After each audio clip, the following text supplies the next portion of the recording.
Olá, meus queridos amigos das redes sociais, tudo bem com vocês? Como sempre, eu espero que sim. E hoje, então, eu gostaria de compartilhar com vocês mais um pouquinho da Palavra de Deus. E o que eu quero compartilhar com vocês hoje é muito especial, muito interessante, porque eu quero falar sobre a beleza da criação. Como era a Terra, então, antes da entrada do pecado no mundo? Será que a Terra era como a Terra que nós vemos hoje? Vamos lá. Então, começamos essa reflexão no livro de Gênesis, capítulo 1, versículo 1, que diz o seguinte: No princípio, criou Deus os céus e a terra. A terra, porém, estava sem forma e vazia. Havia trevas sobre a face do abismo e o Espírito de Deus pairava sobre as águas. Interessante. Então, no princípio, criou quem? Deus, os céus e a terra. A terra era sem forma, vazia, e o Espírito de Deus pairava sobre as águas. Olha que interessante. Nós entendemos, eu quero fazer abrir um parênteses aqui. Nós entendemos que Deus é uma trindade. Seria uma existência simultânea, ou seja, a coexistência de três seres: Deus Pai, Deus Filho e Deus Espírito Santo. Então aqui nós vemos então dois seres, o Deus que criou todas as coisas e o Espírito de Deus que pairava sobre as águas. Mas então, quem criou todas as coisas? Porque dentro da Trindade, cada um tem uma função. Deus Pai tem uma função, Deus Filho tem uma função e Deus Espírito também tem uma função. Vamos lá então para o livro de João, capítulo 1, versículo 1 em diante. Olha só que interessante. No princípio era o Verbo, e o Verbo estava com Deus, e o Verbo era Deus. Bom, Gênesis nos diz o seguinte: no princípio criou Deus todas as coisas, e o Espírito de Deus pairava sobre as águas. E aqui em João ele diz o seguinte: no princípio era o Verbo, e o Verbo estava lá com Deus. Só que o Verbo era Deus também, e o Verbo era Deus. Versículo 2, ele estava no princípio com Deus. Versículo 3, todas as coisas foram criadas por intermédio dele, e sem ele, nada do que foi feito se fez. Interessante, então nós sabemos aqui que foi o Verbo que criou todas as coisas, porque a palavra diz: todas as coisas foram feitas por intermédio dele, certo? Então, quem é o Verbo dentro da Trindade? Vejam só o versículo 14.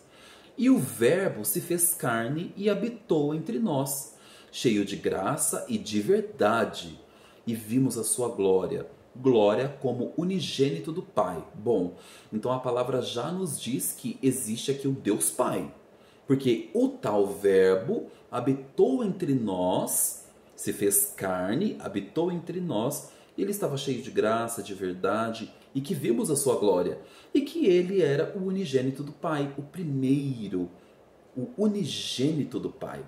Então, existe aqui então o Deus Pai, Deus Filho, unigênito, e Deus Espírito Santo, que pairava sobre as águas.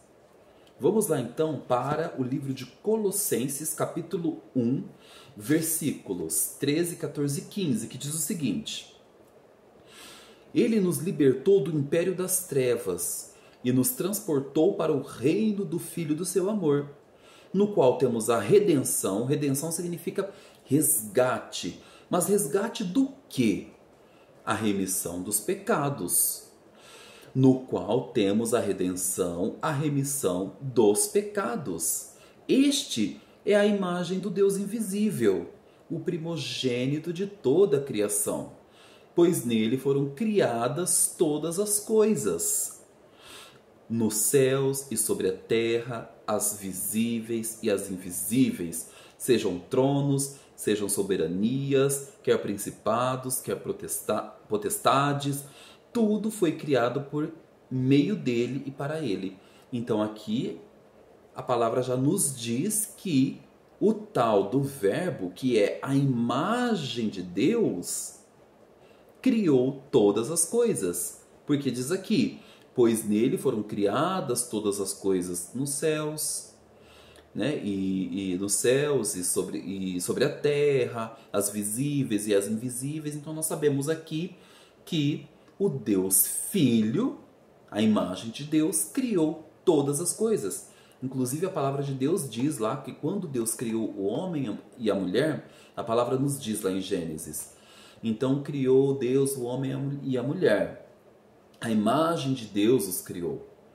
Então nós sabemos aqui que Jesus Cristo criou todas as coisas. Então dentro da Trindade, o papel de Jesus Cristo é criar. Ele é o criador de todas as coisas. Ele tem a função de criar. Olha que interessante. E dentro então aqui desta perspectiva, na verdade, dentro desse contexto, eu vou falar para vocês então como Jesus Cristo criou o nosso planeta. Olha só que interessante o que está lá no livro, em um livro chamado Patriarcas e Profetas, de uma escritora norte-americana chamada Ellen White. E o título é A Criação, página 44. Olha o que diz lá. Quando a terra saiu das mãos do Criador, Jesus Cristo, era extraordinariamente bela. Variada era a sua superfície, contendo montanhas, colinas e planícies, entrecortadas por majestosos rios, formosos lagos. As colinas e montanhas, entretanto, não eram abruptas e escabrosas, tendo em grande quantidade tremendos despenhadeiros e medonhos abismos como hoje elas são. As arestas agudas e ásperas do pétreo arcabouço da terra estavam sepultadas por sob o solo fértil, que por toda parte produzia um pujante crescimento de vegetação. Então não tinha abismos, né? Esses arcabouços que nós vemos, nada disso. Era uma planície perfeita, com uma vegetação perfeita. Não havia asquerosos pântanos nem áridos desertos, ou seja, não existia deserto, não existia pântano, nada disso. Graciosos arbustos e delicadas flores saudavam a vista onde quer que esta se envolvesse. As elevações estavam coroadas de árvores mais majestosas do que qualquer que hoje exista. O ar incontaminado por miasmas perniciosos. O que é isso? Miasmas perniciosos. É tipo um conjunto de odores provenientes da putrefação, né? Causada aí por micro-organismos, né? E que ficam nos lençóis freáticos, né? Debaixo da terra. E esses lençóis freáticos, então, são contaminados por esses micro-organismos que produzem esse odor fétido, esse mau cheiro. A terra não tinha mau cheiro. A terra era cheirosa, era perfeita, era muito agradável. Era um ar puro e saudável. A paisagem toda sobrepujava em beleza os terrenos ornamentados do mais soberbo palácio. A hoste angélica olhava este cenário com deleite e regozijava-se com as obras maravilhosas de Deus. A terra era formada por ornamentos de todo tipo de pedras preciosas e ruas de ouro. Exalava perfume por todos os cantos. Então a terra era uma planície perfeita, com uma vegetação perfeita. A terra exalava um perfume muito bom por todas as partes. Não existia mau cheiro. A terra tinha árvores ornamentadas e muito bonitas, muito grandes, que davam frutos perfeitos e que também exalavam um perfume muito bom. As ruas eram de ouro e a terra era formada por pedras preciosas, safira, jaspe, diamantes, muitos cristais. A terra era muito bonita, muito formosa, muito majestosa, formada por flores delicadas e que exalavam um perfume muito bom, cheia de luz, cheia de glória. A terra era perfeita. Não existia chuva, calor, né? Frio, grandes tempestades, nada disso. O clima era perfeito, o clima era agradável. Tanto que Adão e Eva não usavam roupa. Eles eram revestidos por uma luz de glória, né? Eles eram majestosos, altos, perfeitos, com uma excelente simetria, intelecto perfeito, inteligência perfeita. Eles eram perfeitos. A terra era perfeita antes da entrada do pecado no mundo. E olha que interessante. O homem deveria ter a imagem de Deus, tanto na aparência exterior como no caráter. Imaginem a beleza de Deus. Deus é muito belo e o homem deveria ser assim. Cristo somente é a expressa imagem do Pai, mas o homem foi formado à semelhança de Deus. Ao sair o homem das mãos do Criador, era de elevada estatura e perfeita simetria. O rosto trazia a rubra coloração da saúde e resplandecia com a luz da vida e com alegria. A altura de Adão era muito maior do que a dos homens que hoje habitam a terra. Eva era algo menor em estatura, contudo suas formas eram nobres, cheias de beleza. Esse casal, que não tinha pecados, não fazia uso de vestes artificiais como nós. Estavam revestidos de uma cobertura de luz e glória, tal como usam os anjos. Olha só, os anjos usam uma cobertura de luz e glória. Enquanto viveram em obediência a Deus, esta veste de luz continuou a envolvê-los. Olha que interessante. Lá no livro também, chamado Caminho a Cristo, capítulo 2, com o título A Ponte sobre o Abismo, essa escritora norte-americana, Ellen White, nos diz também o seguinte, olha só, o homem foi originariamente dotado de nobres faculdades e de um espírito bem equilibrado. Era um ser perfeito e estava em harmonia com Deus. Seus pensamentos eram puros, santos os seus intentos, mas pela desobediência suas faculdades foram pervertidas e o egoísmo tomou conta no lugar do amor. Sua natureza tornou-se tão enfraquecida pela transgressão que lhe era impossível, em sua própria força, resistir ao poder do mal.